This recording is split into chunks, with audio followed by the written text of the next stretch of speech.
बहुत बड़ी भूल कर दी है सहस्त्रमुख। क्या चंचलाक्षी को भूल गए हो सहस्त्रमुख?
मैं तुम्हें श्राप देती हूँ। जिस माँ लक्ष्मी की पूजा में तुमने विघ्न डाला है, एक दिन उन्हीं का रूप तुम्हारा अंत करेगा सहस्त्रमुख।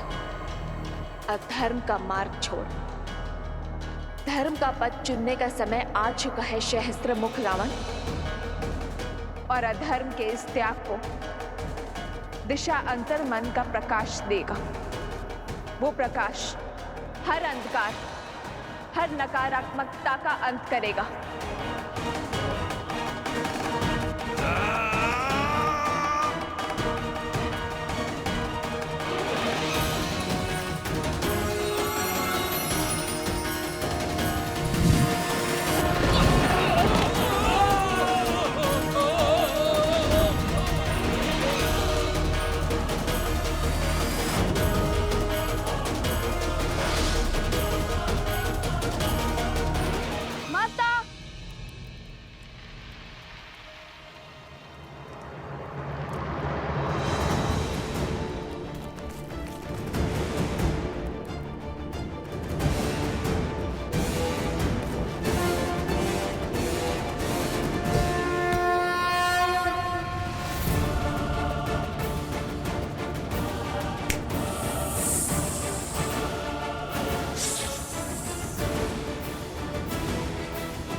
जीवन की सच्ची पूंजी मन की उदारता और मस्तिष्क की भद्रता में है, जो धर्म को संबल देता है, ना कि लोभ का वो जाल जिसमें हर असुर फंसे होते हैं।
ये शक्ति, ये साहस, ये तेज, ये तो मुझे हिल जाएगा, मेरा अंत कर देगा।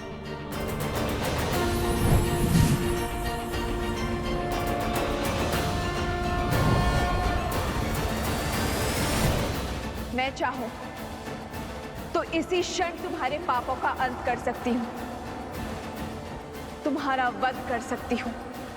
इस संसार, इस सृष्टि और इस ब्रह्मांड से तुम्हारा हर चिन्ह मिटा सकती हूँ।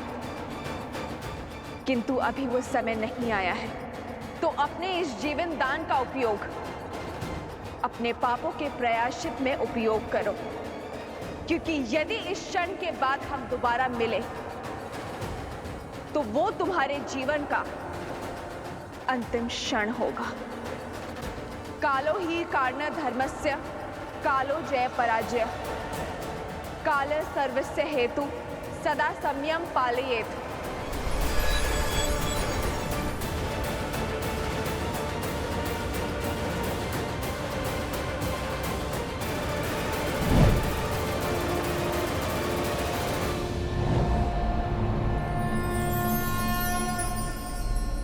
सीता,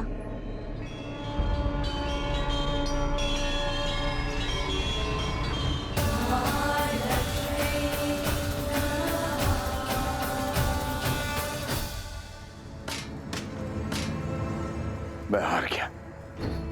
वो सीता लक्ष्मी है, सीता ही लक्ष्मी है। भैया, क्या हुआ वहां?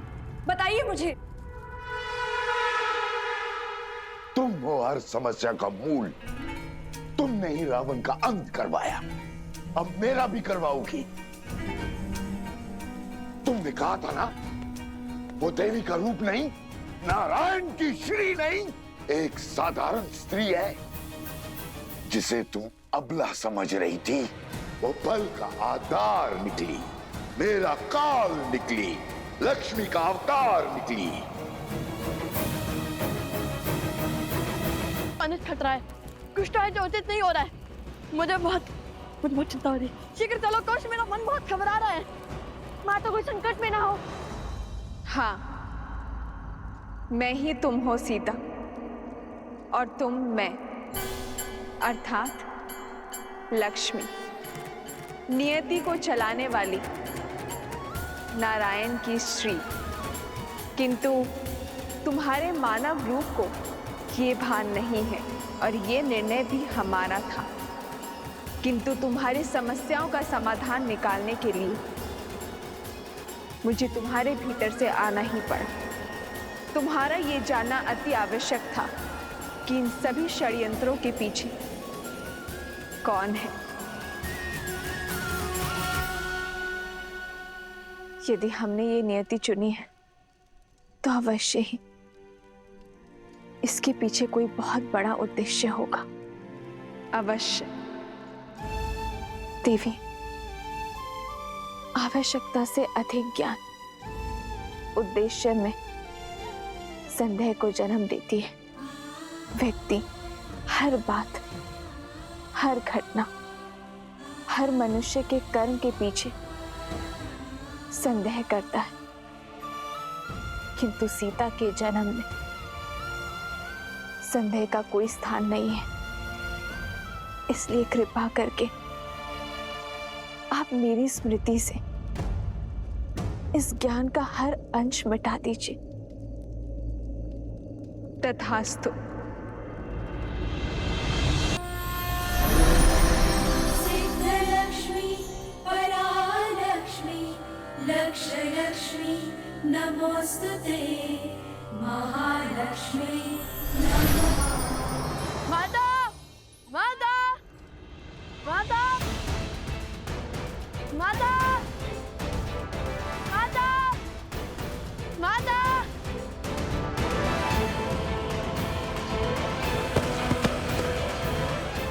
माता, माता,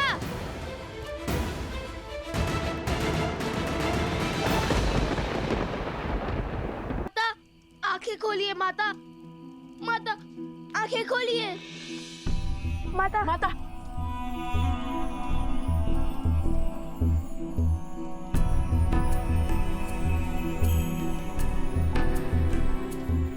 लव कुश, आप ठीक तो है ना? क्या हुआ था आपको? यूं अकेले वन में क्यों चली आई? यदि आपको कुछ हो जाता तो? बस, प्रश्नों की बौछार करने की आवश्यकता नहीं है। मैं ठीक हूँ। किंतु आप यहाँ कर क्या रही थी?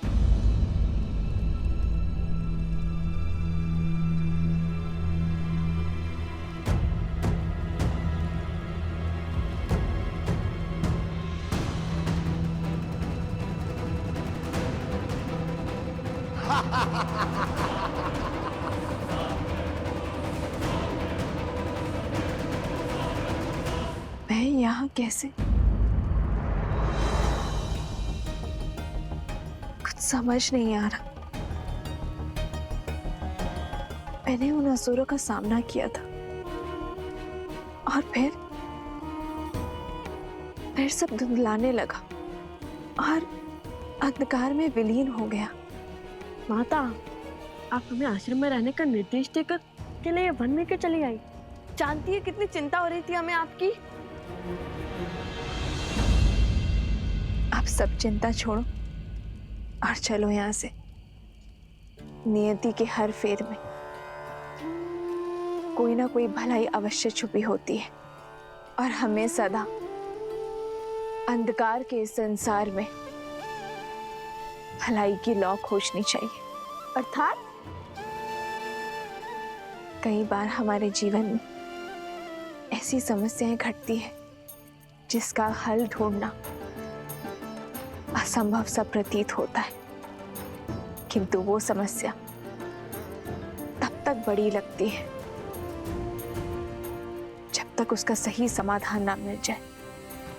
किंतु समस्या का समाधान उसके आधार में मिलता है, बीते हुए कल से जुड़ा होता है, उसकी नींव में समाया होता है। और आज मुझे उन असुरी शक्तियों के आधार का ज्ञान प्राप्त हो चुका है। कैसी शक्तियां? कैसा आधार माता? उचित समय आने पर सब बता दूंगी। चलो यहाँ से शीघ्र ही चलते हैं। नारायण की श्री नहीं, जिसे तुम अबला समझ रही थी, वो बल का आधार निकली, मेरा काल निकली, लक्ष्मी का अवतार निकली। क्यों क्यों भेजा था तुमने मुझे उसके समक्ष? क्यों? तो मृत्यु का भय हो रहा है? जिस सीता के कारण मैंने अपना पुत्र, अपना भाई, अपने भतीजे, यहाँ तक कि संपूर्ण कुल को खो दिया, अपने सम्मान की आहुति दे दी। यदि उस सीता को मिटाने के लिए मुझे अपना अंत करना पड़ा तो मैं उसके लिए सज्ज हूं। क्रोध उचित है, किंतु अत्यधिक आत्मविश्वास उचित नहीं। जो भूल दशानंद रावण ने की, वो सहस्त्र मुख रावण नहीं करेगा। तुम्हारी बातों में आकर मैंने सीधा अपनी मृत्यु को ललकार लिया। इसका अर्थ है कि मेरे पास अधिक समय शेष नहीं है। कहीं वो श्राप सत्य न सिद्ध हो जाए। भैया, यदि आपकी मृत्यु समक्ष है, यदि समय कम है, तो हमें क्षण क्षण का सदुपयोग करना होगा। और विजय का वो क्षण आज की रात्रि है। आज की रात्रि? एक रात्रि में भला क्या हो जाएगा? आपके पास कोई योजना है? शीघ्र ही लवकुश अपनी माता को सब सत्य बता देंगे। और यदि सीता को राम और अश्वमेध युद्ध के बारे में पता चल गया ना, तो अभी तक के हमारे सारे प्रयास, सारी योजनाएं मिट्टी में मिल जाएंगी भैया।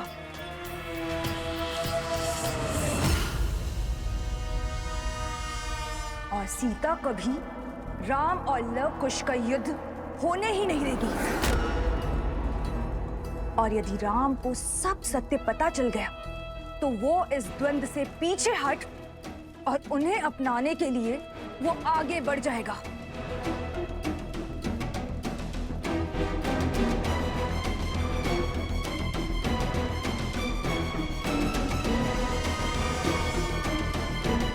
अभी केवल एक दांव हारे हैं, पूरा युद्ध नहीं भैया, अभी भी अवसर शेष है हमारे पास भैया। जो दांव चलने हैं वो आज रात्रि ही चलने होंगे, क्योंकि कल का सूर्य ये शूर्पणखा रघुकुल के अंत के आरंभ के साथ ही देखना चाहती है।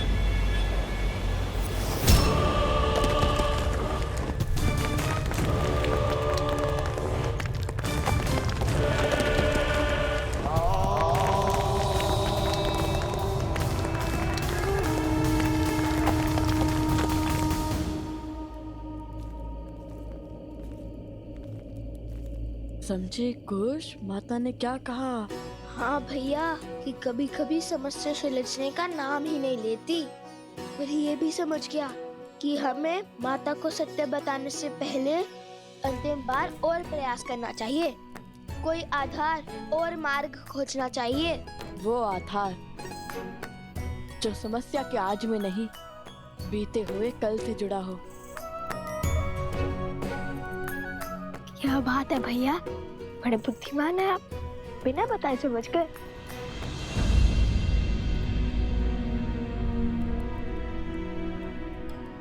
क्या हुआ लवकुश, तुम दोनों रुक क्यों गए? माता, ये क्या कर रहे हो? अब समझा कि माता को प्रथम गुरु क्यों कहा जाता है। आपने केवल अपनी ही नहीं, हमारी समस्या का भी हल निकाल दिया। तुम्हारी समस्या क्या है? रामायण को संपूर्ण करने की समस्या माते। और कैसे निकालोगे इस समस्या का हल? कैसे करोगे रामायण को पूर्ण? वो तो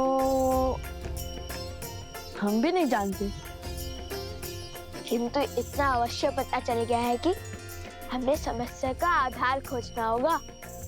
वो हम अवश्य खोज के रहेंगे।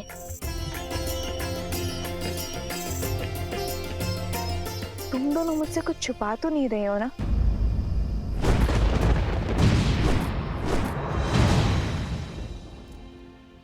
क्या किया है तुम दोनों ने? आपको हमारी सौगंध है माता, जब तक हम रामायण संपूर्ण ना कर ले, आप हमसे इस संदर्भ में कोई भी प्रश्न नहीं करेंगी। किंतु परंतु कुछ नहीं माता, हमारा उद्देश्य रामायण की संपूर्ति है। और आप भी वही चाहती है ना कि भविष्य में कोई रामायण पर, श्री राम पर प्रश्न ना उठाए। तो बस हमें अपना कर्म करने दीजिए, कुछ मत पूछिए। विचित बड़ा है नियति का पारायण, राम के सुत चले करन पूरी रामायण।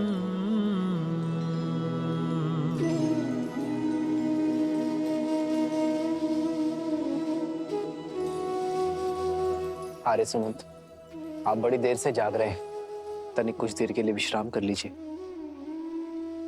मैं यहाँ सूर्योदय की प्रतीक्षा कर रहा हूँ, इस असहनीय रात्रि के बीतने की बाट जो रहा हूँ,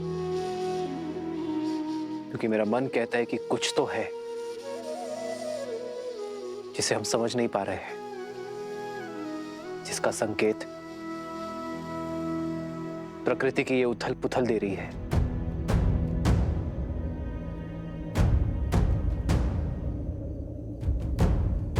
उन बालकों ने कहा कि उनकी माता वन देवी है। राज अनुज लक्ष्मण का कहना था कि उन्हें इन घटनाओं के पीछे किसी आसुरी शक्ति या मायावी का हाथ लगता है।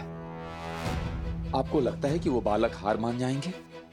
कहीं किसी माया का प्रयोग? कोई माया तो अवश्य है आर्य सुमंत, किंतु मेरा लक्ष्य मेरे भाइयों और मित्रों के प्राण बचाना है। और यदि उन दुस्साहसी बालकों को मुझे दंड भी देना पड़े तो उसके लिए भी मैं सज्ज हूं। रघुकुल रीत सदा चलिया, प्राण जाए पर वचन न जाए।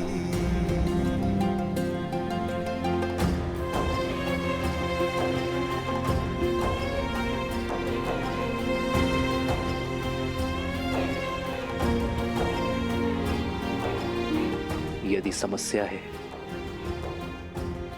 तो समस्या का समाधान भी अवश्य होगा। यदि विष है तो उस विष की काट भी अवश्य होगी। और इसलिए उनके वर्तमान को नहीं, अतीत को खंगालना होगा।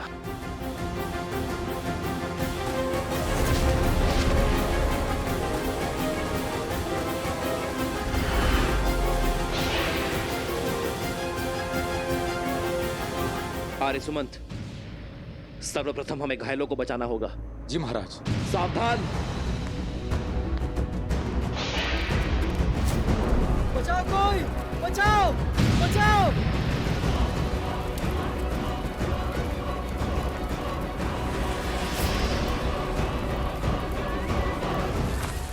सैनिकों शीघ्र करो। आप लोग शीघ्र बाहर जाइए। मित्र, आर्य सुमंत,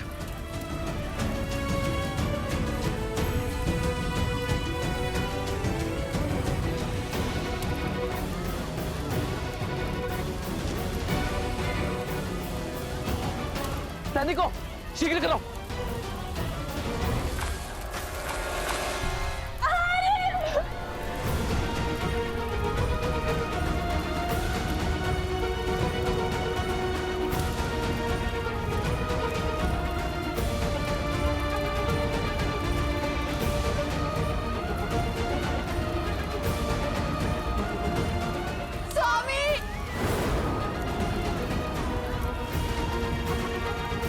वैद्यराज,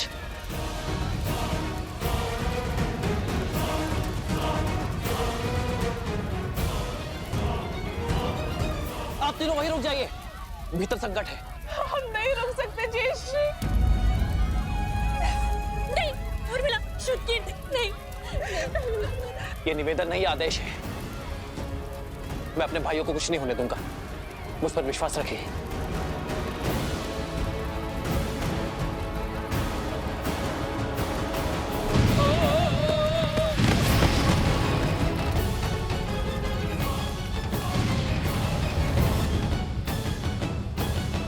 आज छल से विजय प्राप्त करेंगे हम, और वो राम इन प्रहारों को लवकुश का विश्वासघात समझेगा।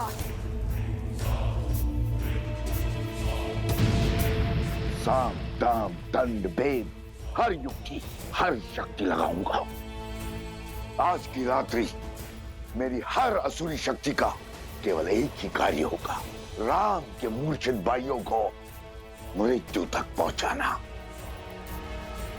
एक बार राम के भाई मृत्यु को प्राप्त हुए, फिर राम के क्रोध को कोई नहीं बांध पाएगा।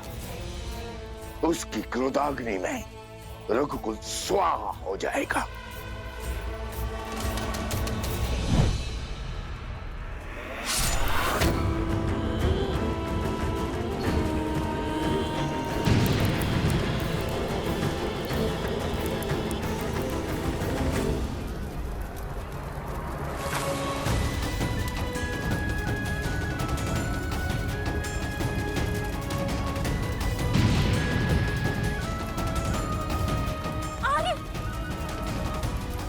शीघ्र करो, इन्हें नदी के तट पे ले जाओ।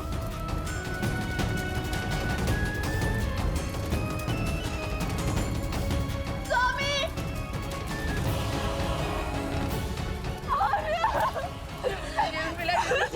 मत जाइए, रुक जाओ, मेरे पति है माँ।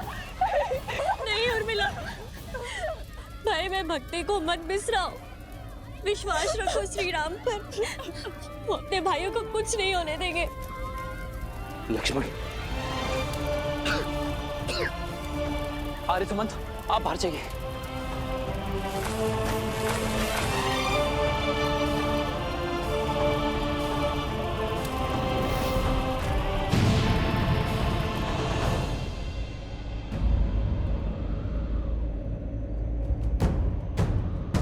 प्रभु, मेरे प्रभु पर संकट।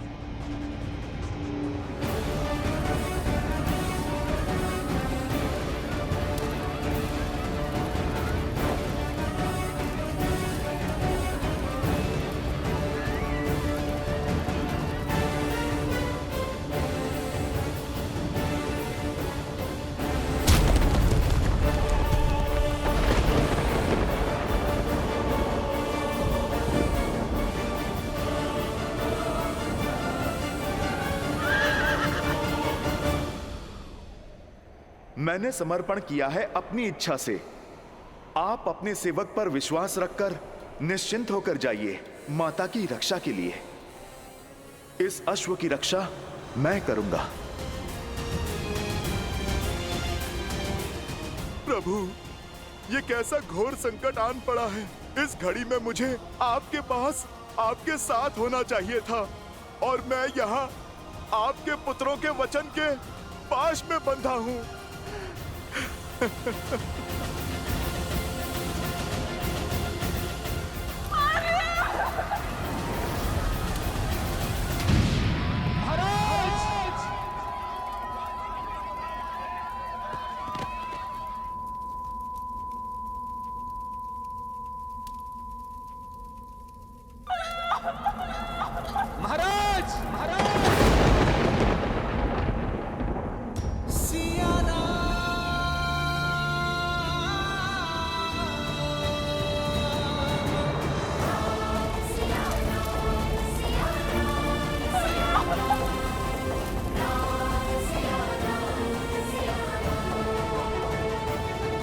क्या हुआ माता? सब ठीक तो है ना?